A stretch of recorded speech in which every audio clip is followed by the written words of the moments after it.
Good morning, everyone. Welcome to American Scousers Morning Coffee or Tea with American Scouser on a Tuesday morning. That's it. He's here. Kermit is in the house. Coffee is here. And Mark is here with the coffee. What do we have on the mug there? It's nothing on the mug. It's just a pink mug, but it's a huge mug, and it's coffee. It is coffee for me, even though it's the afternoon. I just It had is my first coffee, coffee. even though you're Yeah. in London. That's just like blasphemy over there. No, coffee slowly. It's slowly becoming a thing.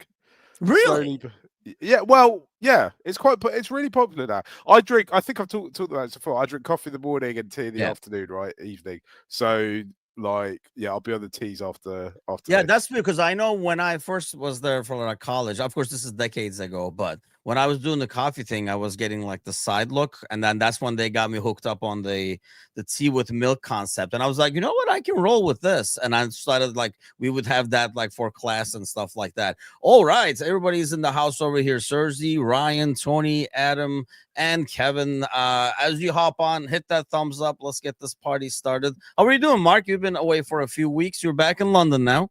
Yeah, I'm good. I'm good. I'm back in London. Sorry, I was away. I was moving back, and then I think I got some sort of cold flu thing, possibly COVID. I don't know. But I was a bit out of it last week. But I'm back. Liverpool are winning, so I'm happy. You know, when your team's playing well, everything else in life tries to kind of looks after itself a little bit, doesn't it? Like rains down. Like, um, I wasn't that upset by the performance on Saturday. I think we've all got a little bit hooked on kind of late goals, right? I Uh, think so. I think there was a lot of paranoia. I felt like if I think we were talking about in the post match because like there were a few people in the post match that were kind of negative about the performance, but I felt like if the game had ended 2-0 with the same performance, I think we would be pretty pleased with the performance overall. But because it was 2-1 and we have the PTSD of the 2-2s and the late goals and stuff like that, I felt it felt to us like it wasn't as good as it probably was. I mean, for a derby game, which they're never easy. I mean, even when we're like they're fighting relegation and we're going for the title, we've had some tough games, draws and stuff like that. The total mood of the game. So it was always going to be difficult. And really, it did not feel as difficult if you just look at the game. I know the score line did not say that though. yeah, I felt during it, there's always a little bit of anxiety, right? That last kind of 15, 20 minutes, especially, the way we've been kind of conceding goals. And a lot, like Jack Grealish got a lot of plaudits, right? But actually, I kind of felt like he had a lot of ball. Everton had a lot of ball, but I didn't feel at any point we were kind of out of control of that game. Where you always felt like to score, they needed a moment of excellence, which they got for their first goal, and they're going to have to repeat that for their second. You're not going to turn like you can kind of match a match. I feel we're kind of this team's kind of figuring it out, and we're going to become harder to score against. Alisson's been in sensational form. Virgil, I haven't been on about 2 or 3 weeks, and in that period, Virgil and even Konate have kind of getting themselves Yeah. into much better shape, right? And look more match fit. Conor Bradley's been sensational. Kirkes has been sensational. John has been sensational. I mean, we're gonna, last night when me and you were talking about me coming on, I was saying I'm upset for Mo Salah not winning the Ballon d'Or. That's the kind of conversations that we want to be having at this point of the season. Yeah. Um, which is, like we're not talking about the kind of minutiae in the club. I think, yeah, I'm happy. I don't like. I know. I might have said this to you last time, Tarishan. I was looking at the table, which I do every morning. I wake up and I get up and I have a look at the table, make sure nothing has changed overnight, even though there's no games or anything. But the world's a weird place at the moment. And I was just thinking, this is it. This is as good as it gets. Like we are champions of England. We are top of the table, 5 points lead at the top. I know it's very early days. A lot can happen. We have just bought as good a player as you could ever buy. I've just seen Liverpool go out and buy 3, possibly even 4 players who are the best players in their positions in the world Yeah. right now. In those players in their peaks, Liverpool playing top money for. We've never done that in my lifetime. What more could I want? Right. I was listening to another podcast this morning called Libera. I don't know if you listened to it, and there was. They were talking about the way other clubs are run, and they didn't mention at all Liverpool or FSG. And I was like, I think that's because now we're like the gold standard for how to run a football club at this moment in time. That at some point things will go wrong. We'll get things wrong. Injuries, could happen. We know our club in the last 18 months or so, we've always been we've had kind of two tragedies, right? So let's not get carried away with ourselves. And obviously, I'd drive Alexander Isak back to Newcastle if I could, if it meant Diego Jota was still with us. But the situation we're in right now, I just couldn't be happier. Yeah, I think like one thing you mentioned, I think it kind of gets lost in the mix is how good Van Dijk and Konate has been, especially Konate, who got a lot of crap early on in the season after the first couple of games. And ever since this Gahey door got shut, it seems like we're seeing a different Konate. I think in the couple of games like Burnley, Everton as well, I think when we dominated possession, that was mainly because both center backs did not let any of those long balls get very far. And, like won their battles and then brought it back down and then recycled the ball and stuff like that. So if you kept possession, really those two should get a lot of that credit because they never let Burnley out. They never let like Everton out. There were times where we constantly like kept coming in waves, especially in like the first half over there. Yeah, we'll talk about this a little bit. Tony says, I know Mo wanted to win the Ballon d'Or, but I don't put a lot of weight to it. I know when we were like messaging yesterday, I mean, we kind of talked about it a bit on the Monday night podcast. I am not a fan of these like awards in any, like really, I don't watch any award shows. We were even talking about it. The last one I watched was Van Dijk when he was going out for it. And I didn't want him to win it because I thought it was going to be more special because it was a defender and all that kind of stuff, because obviously they don't normally get like the attention, and it was Van Dijk. So, and I was, ever since then I was like, why did I even do this? It is so freaking stupid. And it just, to me, I was mentioning it yesterday, so it's a foreign topic to people on this side of the pond in America, but like growing up, Eurovision Song Contest was like a huge thing. Yeah. And it is like, it's basically like saying like the winner was like the best song and the best music and stuff. It never is. It's a lot of politics, who gives, especially growing up, who gives who what points and stuff like that. So I don't know. I would have liked him to win it because he's a Liverpool player and I know it means a lot to him, like Tony is saying. But at the end of the day, like I can't even be bothered to watch it or even worry about it. Honestly, like normally, like if it's a game, you're watching the score and updates and stuff. And I was like refereeing a game, I put the phone away and I'm like, I didn't even look at it till like hours later. I was like, I mean, we kind of knew who was going to win it. So it was not a surprise. Maybe that's why I wasn't as devastated, because he didn't expect to win it because he didn't even go. So I'm much like you. I don't really watch awards ceremonies at all. I don't really pay attention to them. I am a fan of Eurovision. If you haven't watched Eurovision, I highly recommend it, especially the way it's scored. It's like, just on a side note to Muchin, I think Americans would really love Eurovision. And now in Eurovision, Australia have entered it. So maybe it's time now to to make Eurovision great again and let America join. Because Eurovision is a massive thing in Australia. So is it really? For their 50th anniversary, they let Australia partake in it, and now they're just in every year. I think because there is some sort of qualified for Europe. Sorry, I wasn't expecting to talk about Eurovision. There is some sort of qualified for Eurovision, but effectively, if you just pay the fee, it's a TV program, right? So if you just pay the fee, they'll let you in. So if America should consider joining the Eurovision. Honestly, yeah, this is what's great about the morning. You don't know where the hell the topic is gonna go. But growing up, I know, first of all, there were less countries in Europe, I think. It was like, because I noticed now, the last time I looked at it, I had no idea even. Oh, because it was in Liverpool. I think that's the only reason. I paid attention and looked at it, and I was like, the whole thing has changed, like the formats, and because there's so many countries, not everybody can be there because it will probably take like 12 hours before they get a song in and stuff. It's changed a lot over the years. I mean, it is talk. I mean, welcome to Ballon d'Or. And that's my point. I mean, it's like basically the same thing to me.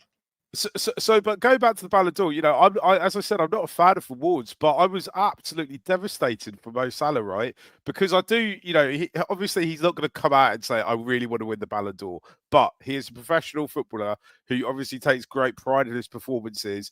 We've seen him basically improve year on year. He's now in his kind of probably peak at 33. He has this absolutely sensational season where Liverpool blow away basically everyone else in the league.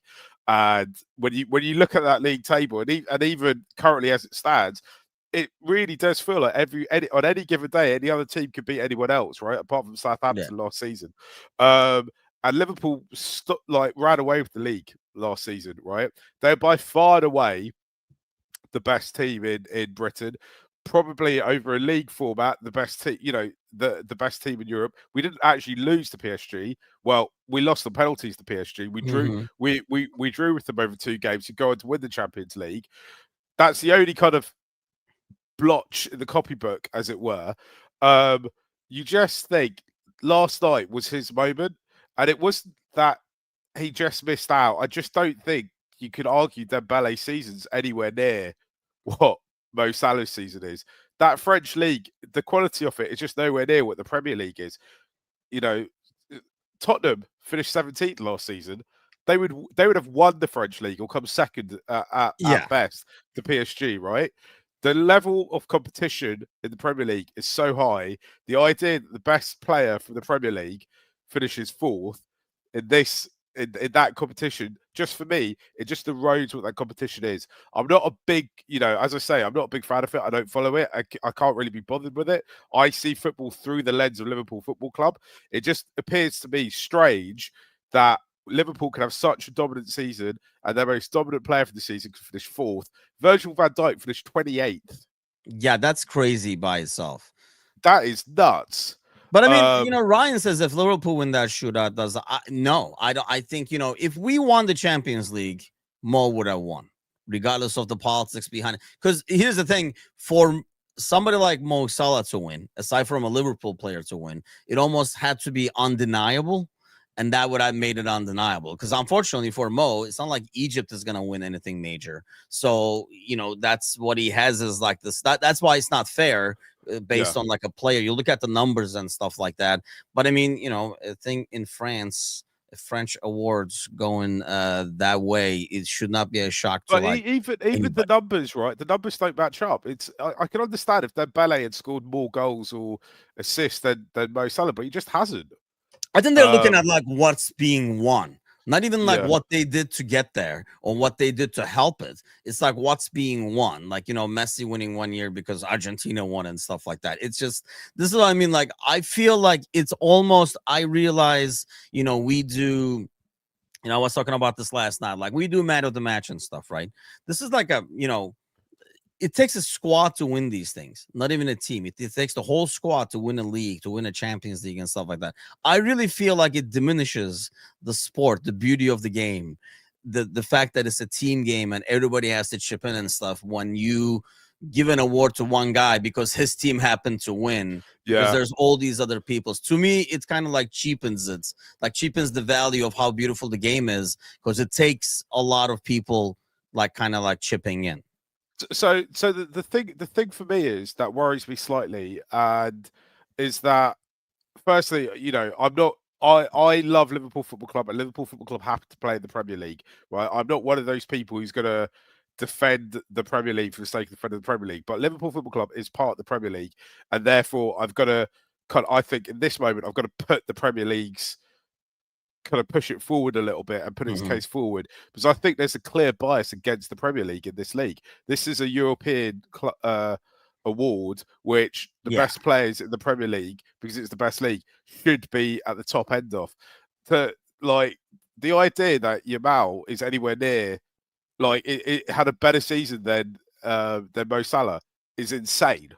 Yeah. Like the idea that Dembele did is insane. Like, I'm not saying that those players aren't good players. They absolutely are good players, but they're just not playing at a level as consistently as anyone in the Premier League is playing at. Right? If you're even the teams at the bottom who are struggling are still having much more intense games, then there's no situation yet. There's no weekend where you go, right, I say that obviously the Southampton League Cup game is on the horizon, but apart from the League Cup games and FA Cup games, there is no matches where you can say, right, bring in the bring in the let's have a look at someone, bring in the youth players. Everyone on that pitch is there because they are good at what they're doing. Yeah. I think it's I think it's a conspiracy against Premier League sides, and I think it's because European sides realise that there is a European Super League and it's called the Premier League, and they're missed out on it. So they're doing everything they can to inflate their product. But actually, I think all this is doing is degrading the Ballon d'Or, because I don't you can make an argument that Dembele had a really, really good season, but people will always say, come on, man, this is the same competition that put Virgil van Dijk as 28th best player in Was Europe. there such a bias? I don't want to say bias. It's more like, as the kids say, hating on the Premier League than anything else, I think. Because I think, because the Premier League goes around, I mean, I don't want to make it political, but it's like almost like US in world politics, right? Like, the Premier goes around and says like, hey, we're the best, we do this and stuff like that. And there is like a built-in bias and kind of like negativity towards that.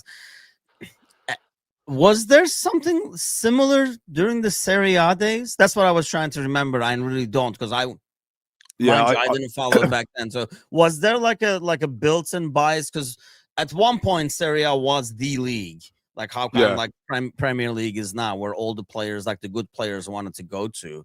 Was there like the similar attitude towards Serie A? I really can't remember, because obviously it's way too long ago. But I can't remember. The other thing I will add is I think when Serie A was in its pomp, the gap between Serie A and Italy and the rest wasn't as wide as it is now. Now I look at the Premier League and I'm like, West Ham are basically a badly run football club, and they still are making much more money than almost every team apart from about 5 other European sides, right?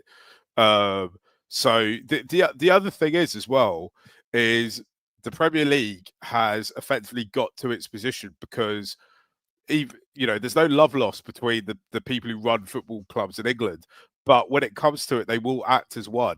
And we've seen around the world, Italian football falls off its perch because the clubs start to get greedy and start to think, actually, we don't need to act as one. We could kind of go off and make our own TV deals and stuff like that. And that's when it all falls down. Where the Premier League has kind of, by design, become the best league because the right people have put the work in. I mean, for me, you look at the way Barcelona's run, and to a lesser degree, but still Real Madrid. I feel every time I come on the show, I just have a go at the big Spanish clubs. I just think if you were a fan of either of those sides, you'd be so absolutely devastated the way they're being run. I open the papers every morning. I say open the papers. I look online. Yesterday, you still get the paper? Yesterday, there was a story on one of the, I think one of the Spanish papers had it, where it's like Barcelona want to sign Erling Haaland. And it's like, yeah, of course they do. Every club in the world wants to sign Erling Haaland. But Barcelona has been so badly run the last 10, 15 years that there's absolutely no chance that they're signing for him unless it's like in 20 years' time when he's on a kind of a final retirement gig after he's been to MLS and after he's been to Saudi Arabia. That is when they're signing him. They've mortgaged themselves up. These institutions are badly run. French football has to create its own TV channel at the moment because it doesn't have a TV deal. This is how badly run these leagues are. The Premier League at the moment, and this won't always be the case, it will get knocked off its perch because, look, we're Liverpool fans. We know things don't ever last forever, right? These things are all cyclical. But at the moment, it's the best, it's the most well run, it's the most well marketed, it's where all the best players in the world are. I'll actually go as far as saying, if you're a player that wants to challenge themselves, you've got to be in the Premier League. Like I kind of, if I'm looking at Dembele and I'm like, well, actually, mate, I don't really respect what you're doing. If you reckon you're the best player in the world, then come to the Premier League and prove it. Let's see it, right? I mean, that's the thing. Adam says German, Spanish, French. One team can. Yes, I mean the French is one team. Germany is pretty much one team as well. So, and then 2 in Spain. The only thing I still see, and probably mostly because of like South American players and stuff like that, is I think the fact that Premier League is the best league is very clear, where it's more the final destination for everybody. Like that's like if you're like building a career and you're going up the steps, it's the top step. I think the only exception to some like Barcelona or Real could be there, especially for a lot of like South American players and stuff like that. But everybody else, if you're looking at your career trajectory, that's your ultimate step that you want to get to. And I think that's by far. And yeah, I don't know. Like the funny thing is, we talk about it being cyclical and, like things changing around. Nobody ever thought Serie A would drop like that. But I feel like now the money behind it, kind of like you said, it's so skewed. I don't Yeah. know it because it's money now that you have to make up. It's not about like changing players and kind of like trying to build something.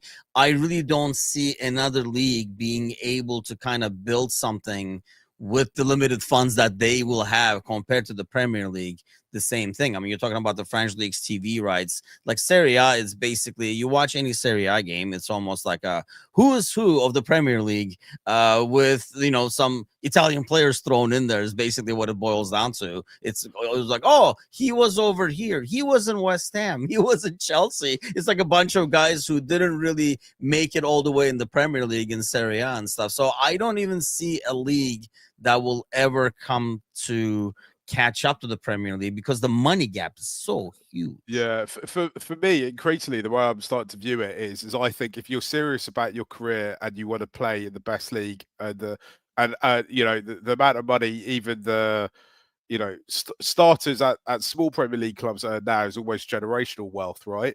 And if you're a football player who wants to test himself amongst the best players, play with the best managers and against the best managed and most tactically astute teams, you get yourself in the Premier League. There is a stage in your career where I think probably late 20s, early 30s, where you might be thinking, how do I extend this? How do I keep playing for as long as possible? And if you're at that level, then I think that's when I would maybe, if I was a player agent, I'd say maybe it's time to have a look at your Barcelonas, your Real Madrids, your Bayern Munichs, your Juventuses, your Inters, your Napolis, and your kind of other big clubs around Europe. Because if you look at like Trent Alexander-Arnold, for me, he's probably, like, I get it, he's been playing in the Premier League for about 10 years, right? He's won everything with Liverpool Football Club, and he's thinking, I want an easier life now. I don't want to be having to battle Leicester City for a team relegated who are still working so hard to stop us scoring for 95 minutes, right? I want to have a nice relaxing game against Betis on a weekend and go and spend the weekend in Seville. That's cool. I get that. I wish that was my life. Sadly, I have no talent whatsoever, so it won't be.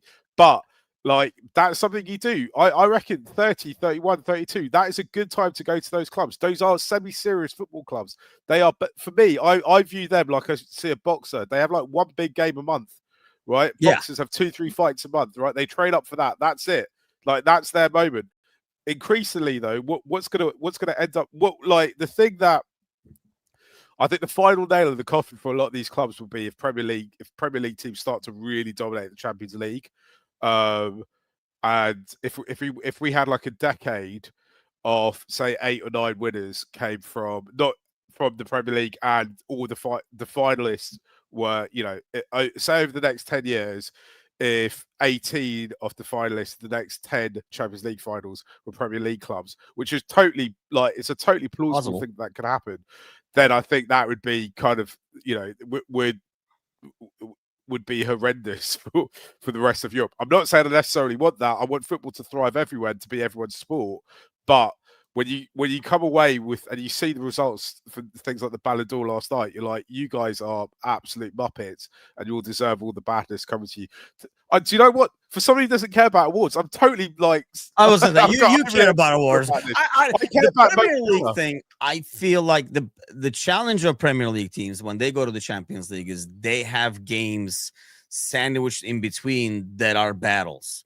So they're more physically beaten, especially towards the end of the season, because they get like tougher games week in and week out. Whereas like the teams you're mentioning, they have a chance to, first of all, it seemed like Bayern can be up, or a PSG can be up by 10, 12 points and kind of like revolve their scheduling and their rotation around their Champions League games. And plus, physically they're not as beaten down come March, April, and stuff like that, because they're like have it easier. But this is what's going to happen eventually, and the Premier League gap is the Champions League thing is going to become more and more towards the Super League concept, I think, knowing that they're not going to be able to make up the gap otherwise. By the way, Kevin says, I did mention Trent. This whole Ballon d'Or talk is going to be pointless from now on, because as we all know, Trent is going to start winning them because he called it already. So these are going to be some pointless award contests. When I wake up in the morning and I look at the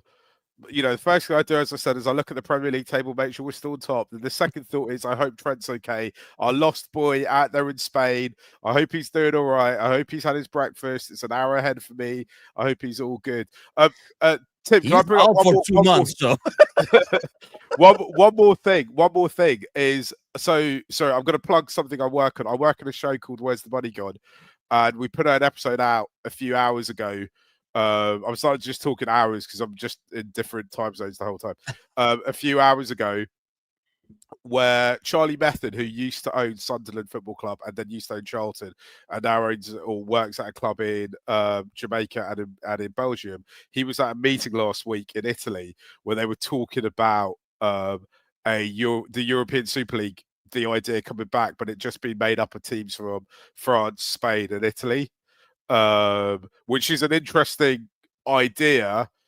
I think FSG and other English teams or English owners have learned that Super League isn't going to fly with English teams. Reality is fans still want to play against Burnley more than they want to play against Bayern. And German clubs, that it will never work for them because of the way their ownership works. The fans won't vote. The fans on the board won't vote for it. But Super League, I think, will come back, and I think it will probably happen sooner than we think. And that is the thing that could knock the Premier League off its perch if they get it right. I think so. I mean, that's basically what they're building towards, like this whole Champions League thing. Slav was even talking about like this new format. This is what they were going for. Liverpool playing Atletico Madrid, then they're going to play Real and stuff like that. Yeah. So it's slowly but surely, sadly, it will be here. But yeah, I mean, that's why they're pushing. I mean, here's the thing, the multi-club ownership thing, the problem with that is if you're not in the game, you're kind of losing out, because look at what Chelsea is doing.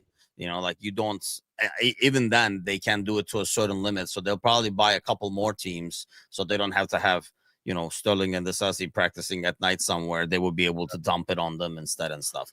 Mr. Barrett says, what is Tim worried about today? I'll tell you what I'm worried about today. The biggest thing I'm worried about today is I have a game to referee in 7 hours over here, and I can barely walk. Pulled muscles, bone spur, heel pain everywhere. So that's the biggest worry. Am I going to be able to run and actually referee a game in 7-8 hours over here? But aside from that, the worry for the game is I worry that I'm actually excited about it. I like these games where we get to see some guys that we don't regularly see, guys getting opportunities like Rio, Chiesa, and stuff like that. Hopefully, maybe we'll get to see Leone, Frimpong, a lot of people getting opportunities. What I worry about games like this is, Mark, is there's always some kind of a disconnect, and you're going to be playing against the championship side that's going to, I mean, I know they're not doing well. They're not a good championship side. But when you play games like this, it doesn't really matter. They're going to try to do the set pieces, the physicality, and stuff like that. And when you have a disconnected back line with no VAR, anything can happen. And then we can have a game similar to the Burnley game where we're huffing and puffing and nothing is coming. It is a potential banana skin. I think I saw something earlier which had suggested that Arne Slot, and again, this was just something I saw on Twitter, so it could be wrong, had told all the senior players, don't even worry about coming to the stadium. Just sit at home, put your feet up, enjoy a night off, watch the game with the kids at home, whatever. I think if you look at our squad now, there's a lot of depth in there. There's a lot of players who really should be getting more minutes, who, if they were playing for most other clubs, would get more minutes. And I think you basically pick your 11 of the players who are not performing or not in the first team 11, not performing. You basically say, make yourself put a performance in. That means I cannot not pick you. Yeah. next time out. But is that a thing? Do you think? I mean, like a performance today. I mean, we are kind of talking about it last night. I mean, a few names are I think different, right? Like Rio having a good game might he's not it's kind of not gonna make him a starter over Gakpo, but it might make him get another 5 minutes, another 10 minutes, and get more and more opportunities over there. Do you think there are players out there that can make such a performance against Southampton in an EFL Cup game that slots would be like, I got to get this guy more minutes, or it's going to be like, well, he'll get more minutes in the EFL Cup as we go? I think someone like Chiesa, right? You're like, if he goes and scores a hat trick tonight, absolutely dominates it. I mean, it obviously it depends on what teams Southampton put out, right? Because they might go and put out all their reserves as well. They're totally entitled to do that. They might be saying we need to preserve our best players for the weekend. They might put out a team, which I think they probably will. I think it's likely they'll do this because they're looking to try and find some form. So I think they'll put a team out which is mainly made up of their kind of regular first team starters. Look, I know it's not a team that's performing well, but they're still professional players. They're only in the championship. The difference isn't as big as we think it will be. The players who are playing for Southampton will be absolutely buzzed that they're playing against the champions of England at Anfield as well. They'll be coming out all guns blazing. I think this is also a game where someone like the two players, I think I'm interested to see what happens with them tonight is Isak and Wirtz, because they're two players that I think Isak needs minutes. I mean, I was going to say he's used to English football. He's played here for a number of years. I think Wirtz actually just needs to play more English football, and I don't think there's anything wrong with his performances so far. I just think it's a little bit quicker and a little bit more aggressive than he's used to. So I think Florian Wirtz can play himself into form tonight. This is a kind of free hit for Liverpool Football Club, and there's not many free hits. Liverpool Football Club are intent on winning multiple trophies this season, and this is the trophy that we all care least about. So he can go out and he can let the boys play a little bit more relaxed, and I think the whole thing's expressed itself, right? Do you remember when Harry Kane was coming through in Tottenham? He wasn't overly rated. They didn't know from a young age that he was going to be the guy. I really don't remember a young Kane, by the way, for some reason. Go ahead. So it's because he came through League Cup, and then his performances in the League Cup got him into the Europa League team. It might have even been UEFA Cup then still. And then from that, he was so good that they just couldn't not play him in the Premier League. I think that's a chance today. There'll be a few youngsters playing, right? Rio will play. Nioni might get a look, but I mean, I'm assuming even if Wirtz starts, he's not going to go full 90. So you might see Nioni coming for him, maybe. Yeah. Like especially like in midfield. It will be interesting. I mean, this is going to be a weird lineup that I don't know. It's going to be interesting whichever way you look at it. But I think we're in agreement. We were talking about it last night as well. Like Wirtz and Isak, this could be a good for them to play together at the same time and kind of like get more minutes. And Isak to get minutes and Wirtz to get more English football and get maybe like confidence and stuff. I don't think confidence is an issue with Wirtz, mind you, but I think it goes back to what you're saying in terms of like being able to like get used to the pace, and more than the pace, especially when you play against the championship side, probably physicality more than anything else. Yeah. It's embarrassing to just give out 5 red cards. I'll tell you what, there's a mercy rule in like, this like these games that I ref where if a team's up by 7, the second half goes in half. It's like 2:30s they play, and then the JV teams play another 15, another basically 30 minutes. But if one team is beating on another one, like the second half becomes only 15 minutes. Yesterday, I got all excited because the halftime score was 4-0. And I'm like, we could get there. I could do half a shift over here because I was already starting to freaking cramp up and stuff. But no luck. The other team freaking scored. Maybe I should take matters into my own hands, Oliver and Coots style, and dictate the score today so that it goes my way a bit more. I'm being too objective and too good of a ref or something like that over there. You mentioned it, so you already kind of like answered the question. We were talking about it yesterday. Gally was actually asking how devastated you would be if something went the other way today, which is possible. Anytime people talk about 3-0, 4-0, 5-0, that's when I get worried. My worry meter, the more confident people are, the more worried I get, because those are the games. Like the Burnley game, everybody was like, once we score 4, we should be able to put so and so and rotate and shit. Whenever people start saying that, I know it's going to be a shit show of a game, and it's going to be like a last minute ordeal. How devastated would be if things do not go our way and we kind of like bow out to Southampton, for example? It kind of depends on the two things I'm looking for: who's in the 11 if we lose, and what is the nature of the defeat. If it's an 11 full of kind of our senior players, then it like is maybe something to be slightly worried about. If we get totally outplayed, then I'll be totally worried about that as well. If it's youngsters who get totally outplayed, then that's fine. It's okay. The thing Liverpool have above all else, the thing that Liverpool is the real title winners of, is that mentality, and they've talked about that for years and years and years now.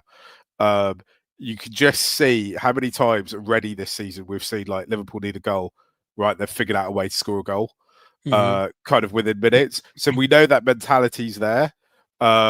Hopefully, we're getting into a phase now where our team starts to kind of click. And I thought, we talked about against Everton, I kind of felt that was starting to come together. I think now, because it is the free hit, I like it. Really wouldn't bother me if we had close to a full strength 11 on the pitch, and we still lost against Southampton. Yeah, I'd be slightly worried about it. But even that, I mean, I think for me, in general, when people talk about football, people put too much emphasis on like tactics and positional play and all that kind of stuff. When actually, like the most important thing is the mentality of the players on the pitch, right? The people talk about if you took the whole tactical thing to the nth degree, you would get something like Ruben Amorim is trying to put into Man United, right?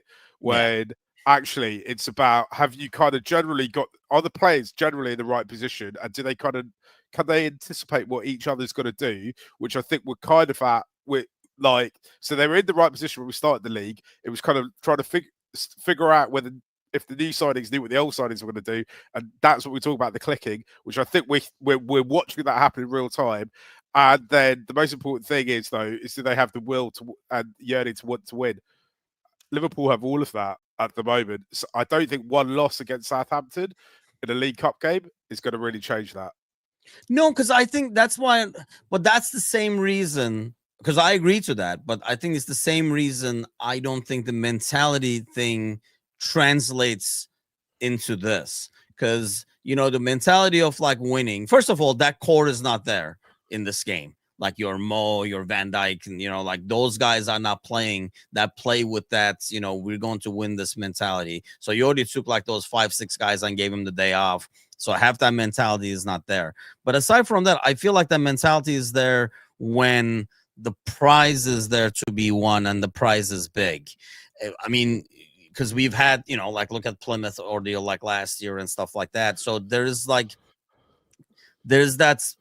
more of a mentality of things can go wrong. It is what it is. I feel like in the AFL Cup, especially because you're throwing your backups over there, you'll see what's gonna be, whatever happens kind of an attitude. And because of the disconnects and obviously the experience of like winning and stuff, I always feel like that mentality of winning does not translate into the AFL Cup. But this, for the same reason, a bad score or like a results in the AFL Cup does not translate back onto the league and the Champions League, because it's almost like it is a totally separate ordeal because you're playing. It's not even like Champions League, where I feel like a result in Champions League can result, kind of make its way to the Premier League and back, and like vice versa.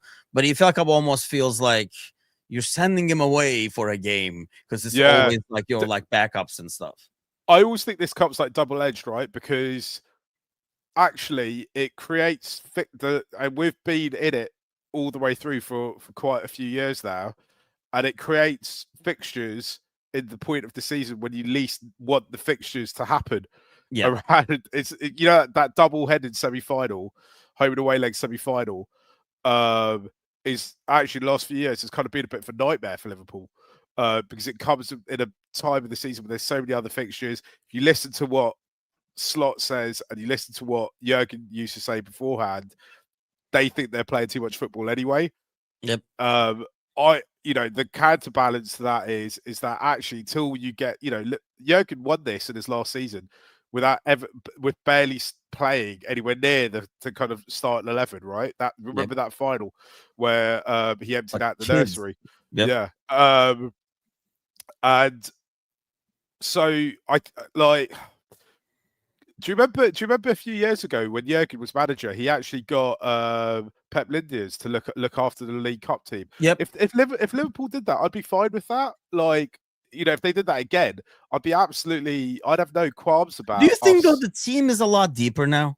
Because I feel like I go back to those days, and you mentioned it as well.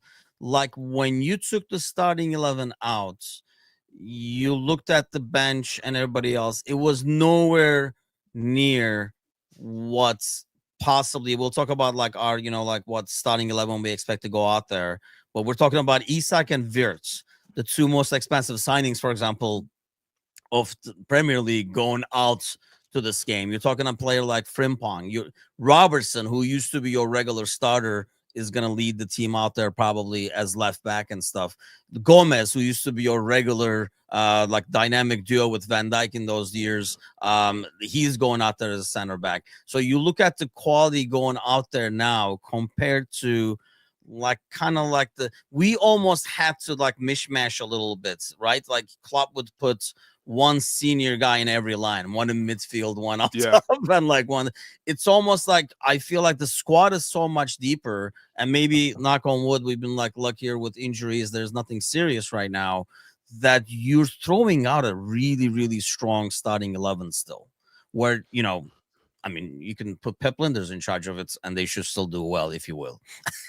I do agree with that. Like part of the Liverpool strategy the last few years there has been to try and blood youth team players that eventually will flog on for huge amounts of money to unsuspecting teams after Jurgen or Arne have spent half a year bigging them up in press conferences.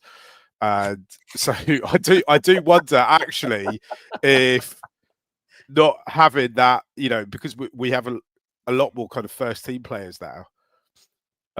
Whether not being able to give other players a chance, because you look at it, and I think Endo needs minutes, Gomez needs minutes, Wirtz needs minutes, Isak needs minutes. I don't know whether like what the situation is with Alexis McAllister, because I know that his preseason he didn't get everything he needed from that. So, but I don't know whether he might end up getting minutes. Got a new goalkeeper. That's interesting. I thought he will start, but I can see, I mean, that's a good point. You might see him coming in as like, get like 20, 30 minutes in the body kind of a thing towards the end of the game. Yeah. Frimpong's going to get minutes, and you're like, these are all players that, in my mind, I say all players. McAllister's won the World Cup. Of course, for me, if he's fit, he starts every game. So I'm interested to, I think me and you can try and predict the team, but I don't know what that team will end up actually being. Well, Adam throws a starting 11 over there. I'm in agreement all the way, to be honest with you. The only thing I can see is Wirtz making an appearance over there instead of Trey or Jones. What do you expect for the starting 11? Let me have a look at this. See, I'm trying to think who's missing out. Basically, I think Wirtz is starting. And so if Wirtz is starting, you're probably taking the same thing. Like you're taking Trey. I think Frimpong for Bradley as well. Actually, good point. I don't think Bradley has 2 games back to back in his body right now. Yeah, I agree with that as well. So you put Frimpong on right back, Gomez, Leone, Robertson, right? We're set there. Mamardashvili, we're set there. Endo, like you said, probably, needs minutes and deserves to get a start with his experience and stuff like that. You're not going to start kids over him. Neone or Jones, if you're putting in Wirtz? I think Leone's definitely playing. So my kind of worry with Leone is do we have enough minutes to make sure that when we need him, he's good to go? True. Um, And these are the games where you want to get minutes, but then you yeah. don't get your wish for Wirtz. Let's see. It's like in a way, it's super exciting, right? It's a as I say, it's a free hit, right? Let's see what they're going to do. All these players excite me. There isn't one player there I'm thinking like, oh gosh, can't believe he's got the Yeah, opportunity to play for exactly. Liverpool Football Yeah, Club. I'm that's like, a good let's see what they're point. going to do. Like these are exciting Do you players. think this will be like scheduled substitutions? Like I can see a scenario where, like you said, like Neoni, right? You want to get Neoni minutes. So you're like, hey, Wirtz, you're going to get 45. Neoni, you're going to get 45. I don't care if it's 5-0, 0-5, whatever the score is. It's scheduled substitutions. We're more worried about minutes and who's out there doing what as opposed to results. So I think maybe for Wirtz, Frimpong, and Isak, there'll be scheduled minutes. And I think the rest probably not. I don't know how many minutes those are or aren't. Obviously, I have no insight into their into their fitness to offer you. Sorry, but I think those three. I mean, the really the main thing is to make sure we come away from this game with as few injuries as possible, isn't it? Yeah. I think so. I mean, that's the thing that goes back. That's why I think Yali was asking yesterday, basically what you said with like the schedule congestion and stuff like that. But man, if you have a squad this deep, and I realize we might get to November, mid-November, and be like, oh, this squad is not as deep because you have injuries or suspensions or whatever.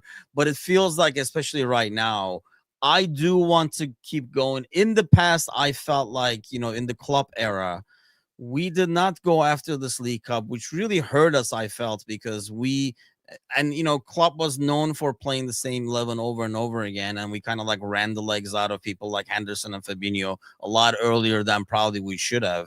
And I think a big reason for that was going out early in these where you could not get the other guys minutes and stuff like that, and like they were never ready. So I think that's why it's good to have these guys playing. Even if in the, like comes to the semifinal, you still trot out this squad. You say, hey, this is you guys keep going over there and maybe add some more youth, but still get people in there. Sometimes what happens is I think once people hear semifinal, they want your ideal starting 11 out there because it's a semifinal. I think almost like the EFL Cup, not the FA Cup, but the EFL Cup especially should be approached as a separate tournament that we designate, 14 to 16 players to, and they do whatever they do, regardless of like the final result, you win it or not. It's a great Liverpool tradition for a new manager to get knocked out early off their first FA Cup run. It's not the same for the League Cup though. We've got a strong, long history in it, so. What do you expect? Let's roll with I expect a 3-0 win. Like I don't think Southampton are up to much at the moment. I hate saying it because actually I kind of know a few people in and around Southampton Football Club at the moment, but I don't think it's particularly well run. Please don't clip that out because I don't want them to see it, or their wives or girlfriends to see it. I don't think it's particularly well run. I'm not saying that it could become a well-run club. I think the people around there have good intent. I know also that some Southampton fans blame Liverpool Football Club for us stealing all their best players. At this moment in time, maybe we should go for Tyler Dibbling, but that's a different conversation. But at this moment in time, I don't think they can really blame us. It's a long time ago since Virgil came to us. I think Liverpool's second string or third string, whichever level of player Liverpool end up putting out there, I think should have enough to beat them reasonably comfortably.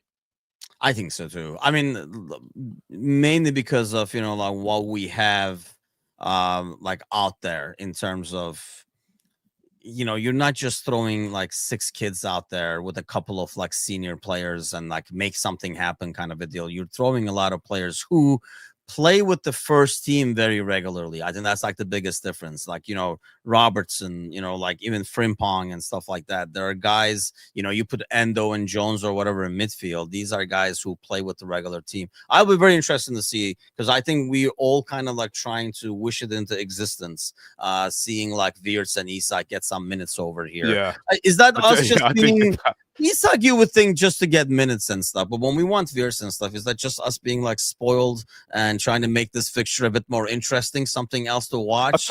I think so. I still feel with Wirtz. I think some of the conversation I'm seeing around Wirtz is mainly not from Liverpool fans. It's a bit like, all right, what's he got then? I actually think it's really exciting. Every time I see him, I think he's getting better. And I thought against Everton, he could have scored against Everton. He could have. I can't remember who the Atletico. He could have Athletic scored game, yep. Yeah, he could have scored there. I kind of feel he just might be one of those, like, he's gonna, like, I don't want to make him sound like one of the nearly men we've had in the past, but you just know you can see from the way he plays, it's gonna click. It's the whole new team, it's a new culture, it's a new country, it's new everything. There's just gonna be a moment where it's just gonna figure it out, and that's it. He's gonna be up and running. And it's like, I say up and running, I think he's running right now. He just, like, we haven't quite seen the thing we were expected to see, but I'm starting to I can see it coming. With Isak, I just think it's just a minute situation. Yeah. Southampton's, if he does get time on the pitch today, it's the kind of team you can see him scoring a hat trick against, like 20 minutes, and then get taken off. With Wirtz is weird, right? I mean, I think so too. I thought he did a lot better the last couple of games. I think throw him in the left wing does not always work out so great. I don't think it did in the Everton game, and he could have scored. He probably should have scored if he takes the shot earlier. It just feels like sometimes he wants to dribble everything into the goal, whereas I wish. But I get the sense that it's a player that needs to. We talk about, like with basketball players, they said, or like they need to see a few of them go in, and then you kind of get out of your funk once you start seeing that. But do you think if he was, let's say, signed to City or Chelsea or whatever, and we were looking at his performances away as Liverpool fans, would we be as optimistic, or would we probably say what the rival fans are saying now? See, I also think the other thing that people aren't talking about when they're talking about his performances, I think when teams are trying to set up against Liverpool, for the first few games of the season, the big thing was to try and close him down. And because of that, he had absolutely no space at all. Where I think as we've now gone 5 games and we've won all of them without him scoring or assisting, I think they're going to have to rethink how they set up against us. I also think that the reason he's been brought in and the reason why he's kind of behind the striker is because you can't go, right, if we stop him, we stop everything. Because if we stop him, all that happens is we start putting long balls over him. Where so then you have to stop the striker, which then frees him up. So I think the balance will be restored. It's a bit like I was going to make a comparison, but I don't want to do that at this point. But I'll tell you off air. But it's a bit like two of the frontline players into Miami, where when they were playing more, when they were slightly younger, you were like, right, this is a deadly combination because they're almost equally as likely to create something here. So you could either try and shut one down and then the other one pops up. If you know what Yeah, it's almost like like I feel like that with Mo sometimes. People criticize Mo, but all the focus is on that side, which opens up the other side. Like when you talk about the wings, yours is more central. I always think not I haven't seen it this season, but last season there would be games and I would just know Mo's going to really struggle here.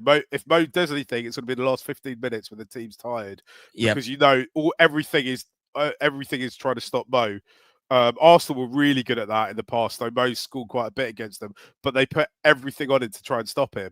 And that often imbalances the other side, which is why you end up doing quite well on the other side.